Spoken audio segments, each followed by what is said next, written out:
പലപ്പോഴും സഭകളിൽ, ഇവിടുത്തെ കാര്യമില്ല, പൊതുവേ ഞാൻ കാണുന്നത് ഈ മൊറാലിറ്റി ബേസ്ഡ് ആണ്. അതായത് ചുമ്മാ കുറേ സദാചാര ബോധത്തിൻ്റെ പേരിൽ കുറേ കാര്യങ്ങൾ ചെയ്യുന്നുണ്ട്, കുറേ കാര്യം ചെയ്യുന്നില്ല. അത് ക്രിസ്തീയ അനുസരണമല്ല.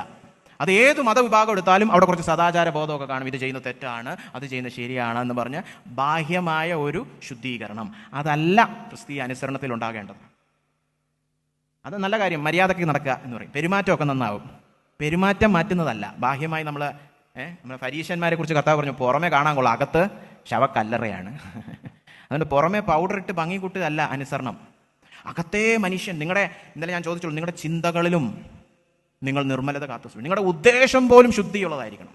ഉദ്ദേശമൊന്നും ഒരു മനുഷ്യനും കാണാൻ പറ്റത്തില്ല, ദൈവത്തിന് മാത്രമേ കാണാൻ പറ്റത്തുള്ളൂ. ആ ആഴത്തിൽ പാപത്തിൻ്റെ ബന്ധനത്തിൽ നിന്ന് സ്വാതന്ത്ര്യം പ്രാപിക്കുവാൻ ക്രിസ്തേശുവിലൂടെ സാധ്യമാണ്. അവിടെയാണ് സാധാരണ സദാചാര ബോധമുള്ളവരിൽ നിന്നും ക്രിസ്തു ശിഷ്യന്മാർ ഒരുപടി മേലെ നിന്നുകൊണ്ട് ഈ ലോകത്തോട് വിളിച്ചു പറയേണ്ട, അവരുടെ ജീവിതശുദ്ധിയോടെ വിളിച്ചു പറയേണ്ട ആ തലത്തിലേക്ക് ദൈവത്തിന് നമ്മെ നയിക്കുവാൻ കഴിയും. അതുകൊണ്ട് നിങ്ങൾ അനുഭവിക്കുന്നുണ്ടോ പ്രിയപ്പെട്ടവരെ? പരിശുദ്ധാത്മാവിനെ നൽകിയിരിക്കുന്നത് എന്തിനാണപ്പോൾ? പരിശുദ്ധാത്മാവിനെ നൽകിയിരിക്കുന്നത് യേശുവിനെ പോലെ നടക്കുവാൻ. ഇന്ന് ഇത് പഠിപ്പിക്കാൻ വളരെ പ്രയാസമാണ് ക്രിസ്തീയ സഭകൾ. കാരണം പല ക്രിസ്ത്യാനികൾക്കും ഈ ബോധമേ ഇല്ല, ക്രിസ്തുവിനെ പോലെ നടക്കുവാനായിട്ടാണ് എന്നെ വിളിച്ചിരിക്കുന്നത്. അല്ല, ഞാൻ ഒന്നാമത്തെ രാത്രി പറഞ്ഞത് സ്വർഗത്തിൽ പോകാൻ വേണ്ടിയാണ് പലരും വന്നിരിക്കുന്നത്. ക്രിസ്തുവിനെ പോലെ നടക്കണോ? അതൊക്കെ പറ്റുമോ?